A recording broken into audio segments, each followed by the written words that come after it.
Y'all ready to be history? Get started. Welcome. Hi. Hello, everyone. To the Pro Audio Suite. These guys are professional. They're motivated. With Tech to the VO stars. George Whittam, founder of Source Elements. Robert Marshall, international audio engineer. Darren Robbo Robertson. And global voice. Andrew Peters. Thanks to Tribooth. Austrian Audio. Making passion heard. Source Elements. George the Tech Whittam. And Robbo and AP's international demos. To find out more about us, check theproaudiosuite.com. Line up, ladies! Here we go. And welcome to another Pro Audio Suite. Thanks to Austrian Audio, making passion heard. I don't know what to say. Good enough.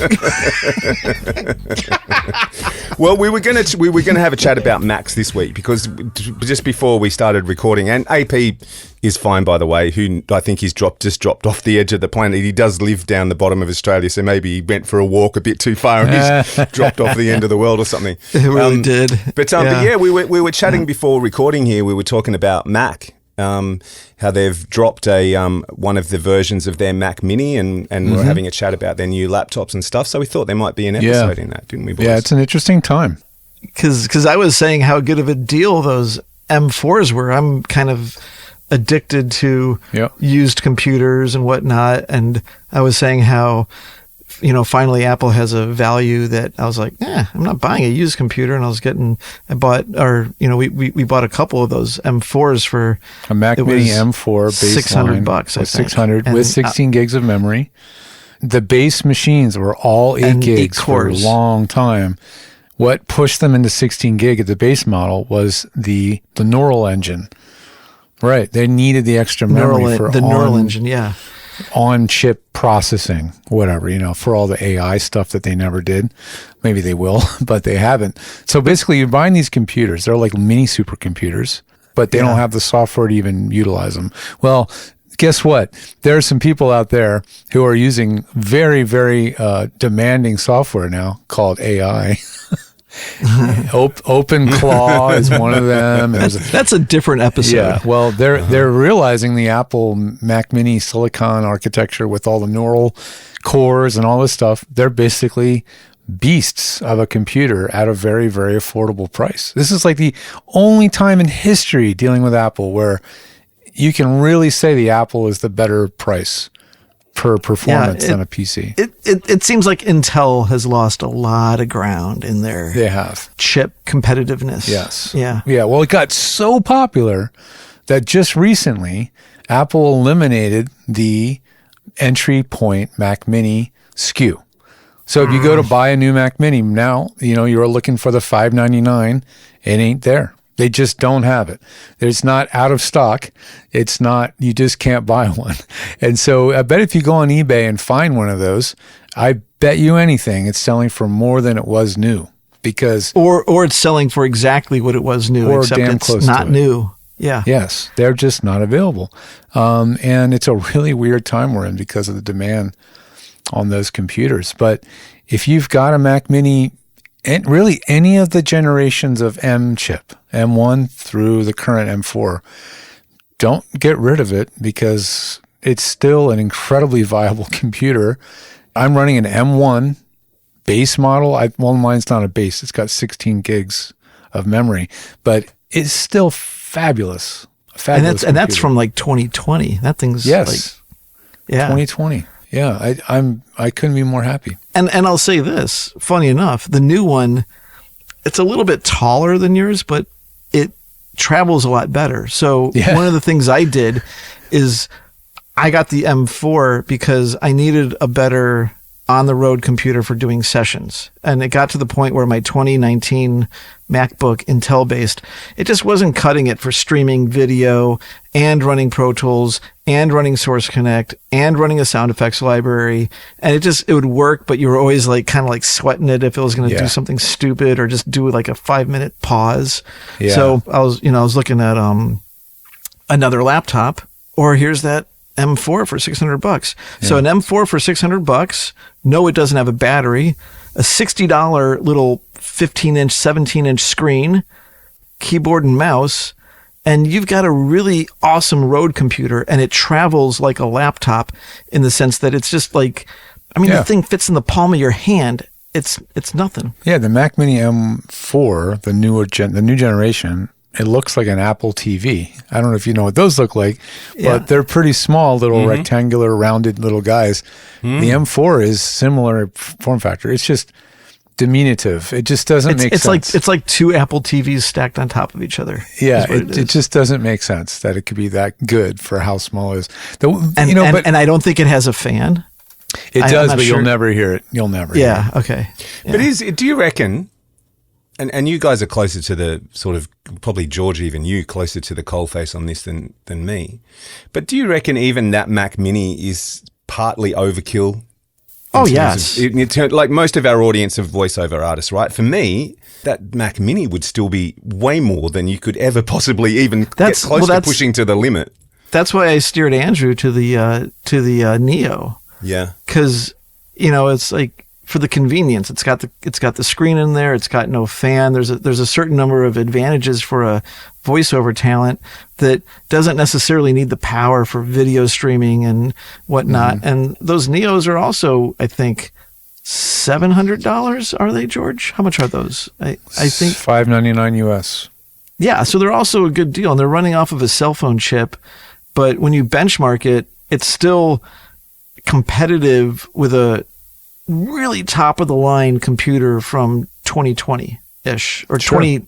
I'd say that Neo just gets to where the best i9 or in that area of the i9 chips were that you were spending $3,000 on. So a 13-inch Neo with what's that? I think it only has one spec. It's about $850 here. Yeah, $850. That's a good price. Anything under $1,000 in Australia. That's a good price. Absolutely. Yeah, totally.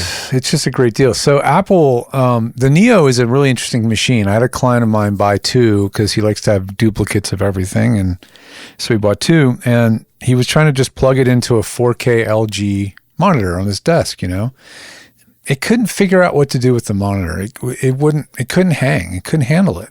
And so I started looking into its spec for external monitors. Well, it has two USB ports, but only one of them is DisplayPort compatible. So really only one of the ports will work with displays. And then it's still not a bad spec. It'll run a 60 hertz refresh screen 4K.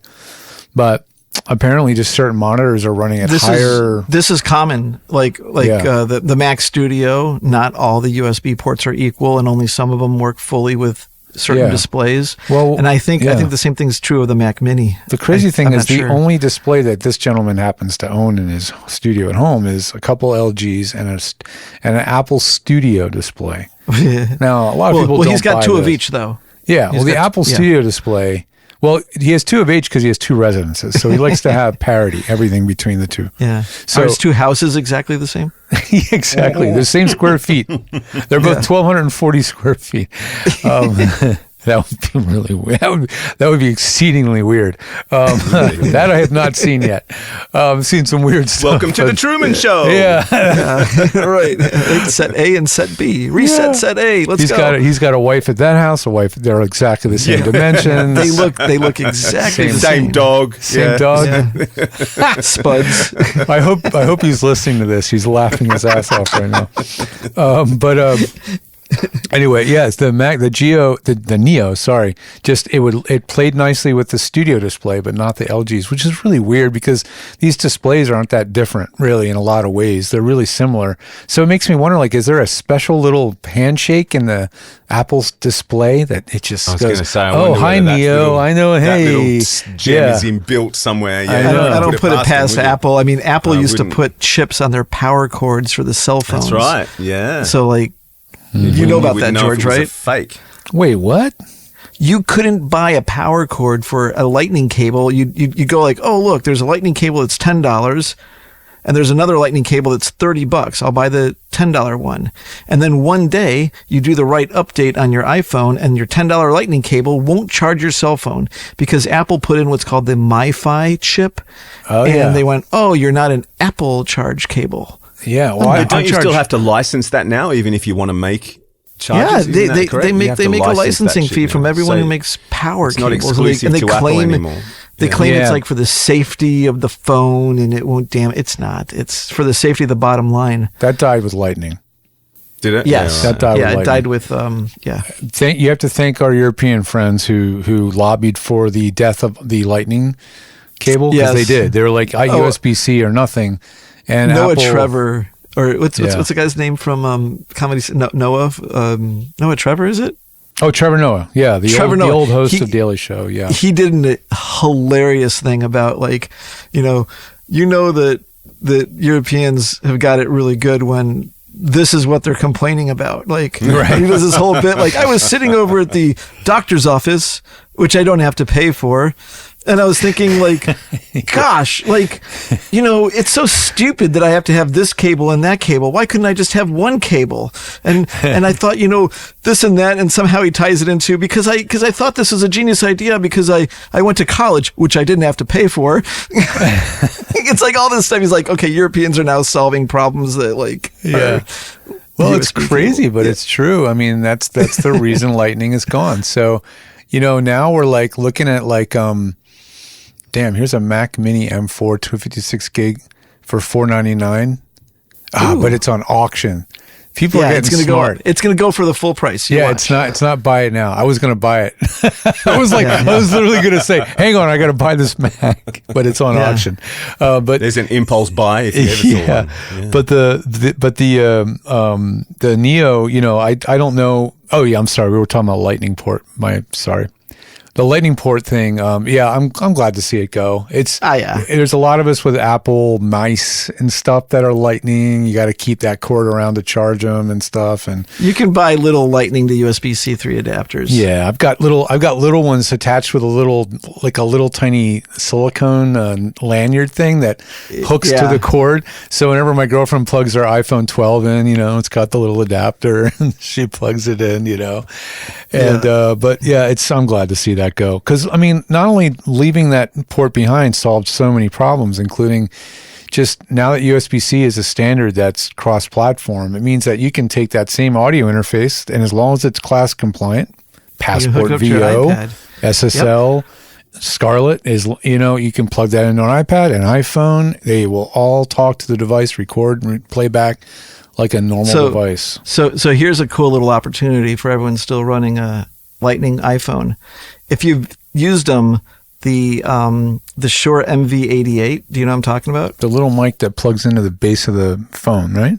Yeah, they're really good. Right, little tiny guy MS. with. Does that It's an MS microphone. Yes, yeah, my it's stereo. mid-side, right? Freaking good. And I just snagged one for, I think I got it for $25 plus $5 shipping or something. Sweet. Yeah, and that was like a lot more expensive. I think probably those were $100 new. MV88, right? Yeah, they have a new USB version of it, and those are more. But the Lightning versions are like, people are just hawking them now. So if you're still, I'm still on an iPhone 11. Yeah. So, and yeah, it'll make a really good recording. Yeah. You got like a little $25, $50 at the most. I wouldn't pay more than $50 for them. Mm-hmm. And it's a here's sweet one. little Buy mic. it now, $40 free shipping. Yep, for the Lightning. Good one. deal. It's a really good. So we're talking Shure MV88 stereo USB microphone, yeah? Yep. Yeah, but the Do you Lightning want to know how versions- much they are here? $399. But that's the USB-C version. That's the So new. look for a Lightning. That's exactly Lightning. my point. The Lightning ones are now been devalued because because they're no longer So so can you buy a cable that's a cute little clever adapter that goes from Lightning to USB-C and plug it into your phone? I don't know, because I mean usually some of these things work. For instance, George, if you remember the Alesis thing that you gave me, the dock. I found a 30-pin to Lightning adapter. Yeah, I remember that. And it works. Sure. Nice. I can't get any software that's meaningful, on it, but it's still kind of cool. Do you stick your iPhone 11 in there? No, I have old my iPad. iPad. I can use it with an iPad 1 or an iPad Air, old iPad Air. Yeah. It's kind of weird. I have this weird thing about, like, I just like seeing old things work again. I do too. Like, There's just it's like, something about it. It's just like this thing got devalued in an arbitrary way, but it's absolutely still a useful piece of hardware. It's just, it's so frustrating that that's been made legal and normal, And I know we've had these Right to Repair Act things pass in the U.S. and do they really have any teeth or not? And does it really matter? I don't know if you know about this, Robbo, but we literally try to pass a law that says products have to be repairable. Yeah. Oh, well, not only they have to be repairable, but you as the manufacturer cannot say that I am the only party that will repair this. Yeah. Repairable by the user. By the user. You are allowed to get into it. Like Tesla caused this problem. A lot of manufacturers cause this problem. And if you I think hood, Apple might have been one of them. You open the bonnet or hood of a Mercedes, and there was literally a plastic lid over the fucking engine bay, and it says there are no user serviceable parts under this cover. Well, like, are you kidding me? Apple would come up with a new head for the screws every couple of years, so that you'd have to buy some stupid screwdriver that they patented so that you couldn't get into it. And they're or a so classic tiny. example of Apple is the original classic Macs. Yeah. They made the hole for the screw to get into it so far. You needed a screwdriver that was like a foot deep to be able to like open it. They would just make it so that you couldn't get into the goddamn thing unless, it's like purposeful. Yes. They are like well, that. here's one for you. This is a very Aussie one. My old man gave me his chainsaw, which he bought it back in the 80s. We used to have Dad was a country boy, grew up in the country, and we had a hobby farm that was 30 acres we used to go up to every weekend because Dad wanted to teach my brother and me. Nice. That's good. About country life and all that sort of shit. Yeah. So anyway, he's had this chainsaw that long, and he gave it to me recently because he's just turned 83 and he's sort of like, I can't use this anymore. Do you want it? And I went, yeah, okay, I'll take it. And I tried to start it. And did he give you the hockey mask with it? It wasn't right. Yes, that's right. That's right, exactly. So anyway, look, it's a Stihl chainsaw, right? So it's a pretty good brand. So I took it to the local Stihl place and sort of said, look, this is the story. Can you fix it for me? And he looked at it and he said, I can't touch it. And I said, why? I said, because you're still, and there's no brake, hand brake on the thing. So when you pull it's illegal now. So legally he's not allowed to touch it. Oh. And he said to me, don't tell anyone I told you this, but here's this guy, Gordon, here's Gordon's number. Give him a call. Right? Gordon doesn't give a shit. I called Gordon. Well, Gordon, right, here's the thing, right? I feel good on two levels here. Gordon, I just got a message from Gordon. He's the Shade Tree gas. Do you know how much Gordon charges an hour? Gordon charges $34 for his labor an hour. Oh my God, that's He's cheap. fixed my chainsaw. It cost me $72. That's awesome. Right? And Gordon is about the same age as my dad. He's a little bit younger than my dad. He's in his early 80s. And the only reason he's working is because his wife has cancer and he can't afford her care. So he's working again. So it made me feel good on a whole bunch of levels. Yeah, But exactly. it's like, how fucked is that you don't have, but that, as I said to him, that's my call. If I'm stupid enough to cut my hand off with the chainsaw, how's that your problem? Right. That shit happens all the time though. Like, I have an air conditioning system that like popped a leak and it just needed to be fixed. Like it was possible to weld it. And they're like, I'm sorry, we've changed the fluid that needs. So now you have to get a whole entire new air conditioning system, inside units, outside units, supposedly because it ran the wrong fluid through the tube. You have to change the tubes that go through the house. Like really, really huge increase in price to deal with this. And you're thinking, okay, they changed the fluid because one fluid is more environmentally safe than the other. Right. But what is the environmental impact of all new freaking metal units? And I was like, really? That's the like, stupidity of the whole argument though, isn't it? Let's be honest. Yeah, it's literally in the same thing that the air conditioning guy's like, I am legally not allowed to fix this. Yeah. Totally unrelated, but since you're on a tangent, skis. If you take your skis into a ski shop and have them tune your skis, your bindings, if they're too old, they won't touch them. They won't I think touch it's them 7 either. or 8 years. They're like, those are too old. I can't work on them. Wow. I'm like, get the fuck out of here. Yeah. But, I mean, to bring this thing back on track, though, I mean, it's just occurred to me listening to us talk about this, though, right? Getting back onto the Mac subject is, yes, you know, even at these prices, you probably are paying a little more than you would for something that's not a Mac. But I think the other thing about Mac is its longevity. I mean, I've got a 2010 cheese grater sitting under my desk that still runs as reliably today as it did the day I bought it. You know, until now it it's a goes server. Okay, until it goes full freaking circle. Here's a funny Mac story. Okay, so certain Macs can't get past High Sierra. And at this point, High Sierra is a pretty big cliff. You can't do proper web browsing. There's not the security. It's like you really like if you're doing anything that reaches out to the public world, High Sierra is now like it's the Voyager spacecraft and it's off. You can't get back to it. So I'm looking at this iMac, and I'm like, I don't need it for like not reaching out to the internet. So I was trying to boot camp it. And if you know what boot camping is, it's basically installing Windows on it.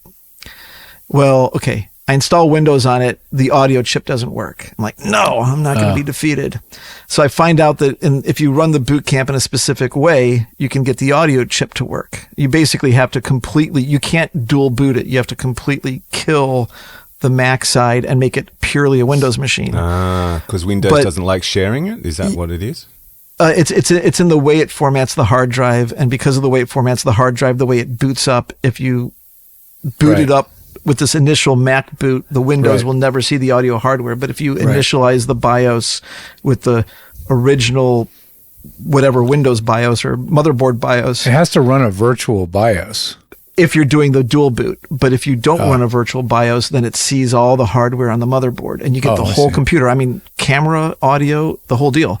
So, the way they do the installers, this and that, you can't go straight to Windows 10. I had to go find Windows 8. You can't get it at the Windows. I had to go download Windows 8, install Windows 8, upgrade Windows 8 to Windows 10. And now I have my my iMac from my mom. And it has a better life as a Windows machine than a Mac, because at least Windows 10 is still running. Actually, Windows just deprecated Windows 10 too. They just they cut that off, didn't they? Yeah. They killed it too, but it's still getting some security updates, and it drives a little bit further into the sunset than. Why didn't you just put Linux on it and be done with it? I'll do that with my dad's machine when he gets rid of it. It's the same thing. Because I did the same thing with a 10-year-old MacBook Air. It was my Would computer you put it into? It's called MX. MX. Oh, yeah. It's just one of those things where I just stumbled on a YouTube video, Yeah. And I was like, this guy's like, here's how you do it. Here's the links. And it was here's the problem with George and I. George and I will throw 4 hours or a whole night at doing some stupid project like this.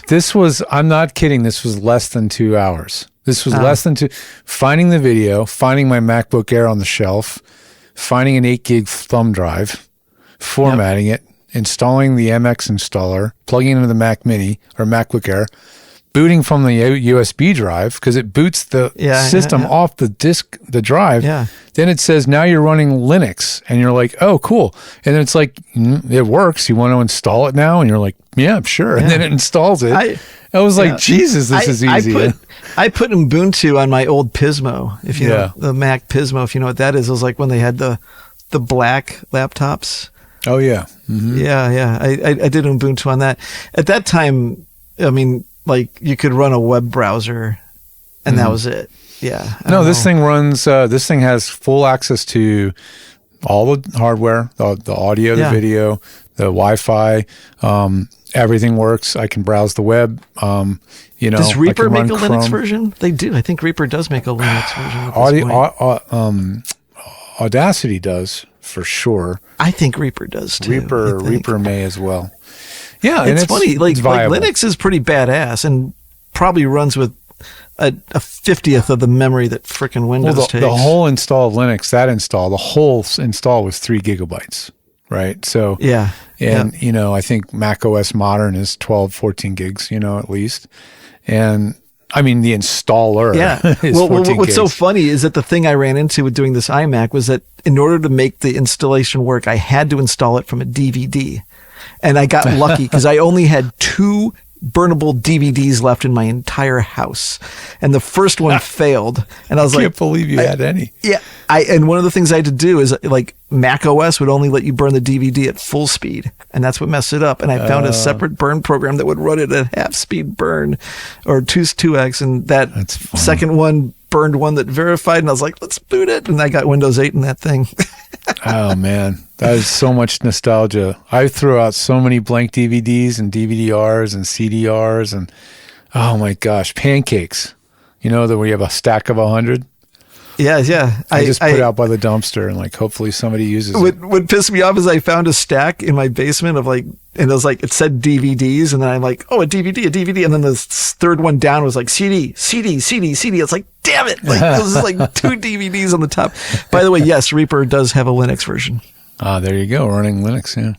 The total irony, just continuing on from that previous conversation, the total irony is that in this house now, the only CD and DVD player that is in this house is my old Mac that sits under my desk. There's nothing if I want to get, because I still got shit on CD. Dude, and if I want to so get many it off, that's people the probably only have place. a bunch of stuff, and it's like, go find, like, move your archives forward in the world, because if not, like, I remember I had the chance to unarchive all my Pro Tools sessions that were on DDS3, if you remember what that is at Robbo. Yeah, I do. And it's like, now, like, good luck if the drive even works, or finding the software that runs the drive. That's right. To get it's like those archives. What was that dedicated software that everyone used to use? That Gray matter response Mezzo. Mezzo, that's it. Yes, that's exactly it. Go, because all those discs, all those tapes are Mezzo, and the glory of Mezzo was this: you could be the messiest MF in the world and have your Pro Tools session with audio files all over your whole desktop, like on everywhere on your computer, and you would just drag the Pro Tools session. This was back when Avid let third parties read the Pro Tools session. So Mezzo would read the Pro Tools session and go collect all the audio. Yeah. So you didn't even have to think about it. You just knew it was there. Jeez, that's pretty impressive for the time. I know. Can you imagine that sort of sense of security now? Now you're sort of, madly double checking. That's everything, another, Yeah, it almost goes back to that kind of right to repair thing. Like, there was a software that was enhancing another software, and then Avid makes a move and kills it. Like, and now, like, they locked up the Pro Tools file format, and now the only people that can read and write a Pro Tools file is Pro Tools. Here's a real life consequence of that, right? And I'm so lucky that I've never had to go back to this session. But about 3 years ago, I did a complete repackage for a station that I do some work for. I basically rebuilt all the imaging on their station for them, and at the time I just installed.